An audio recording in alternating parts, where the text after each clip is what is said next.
Hi, welcome back to our channel. Here at WIS, we talk about all things to do with money, mortgages, and positive money mindset.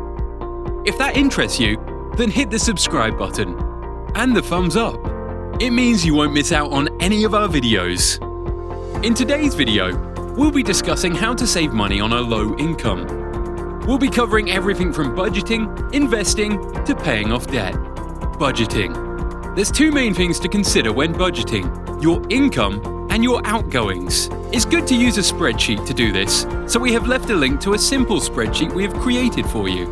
Now, really analyze all of your expenses. To do this, it's a good idea to put everything into the following categories: essentials, like your rent, mortgage, council tax, etc. Non-essentials, eating out, cinema, etc. Future plans, wedding, holidays, etc. Debt repayment, credit cards, loans, etc.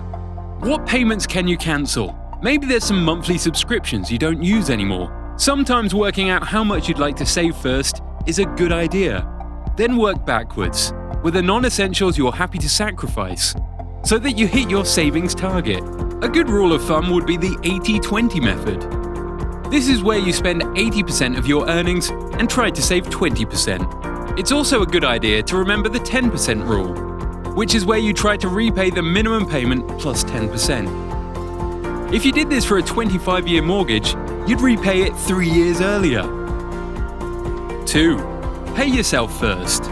Most people spend and save later, but it might be better to set up an automatic payment for the same day you get paid, to automatically transfer money into your savings account, rather than waiting until the end of the month to transfer over what's left. As you may find, not much is. Treat your savings like a bill, which you have to pay. 3. Pay off your debt first. Always try and at least pay the minimum payments.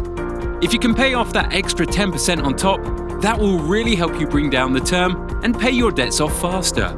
If you have many credit cards with balances, it's a good idea to work to pay off the smaller balances first. It will quickly start feeling like you've got less and less debt the more cards you manage to pay off. It may also be worth looking into getting your debt consolidated if the debt is spiraling out of control.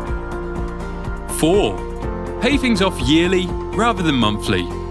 Although it might feel cheaper to spread the cost over a yearly period, sometimes you might be paying more interest doing it like this, or a higher fee altogether. It's good to look at the difference, and if you can afford to, pay off things like car insurance, tax, etc.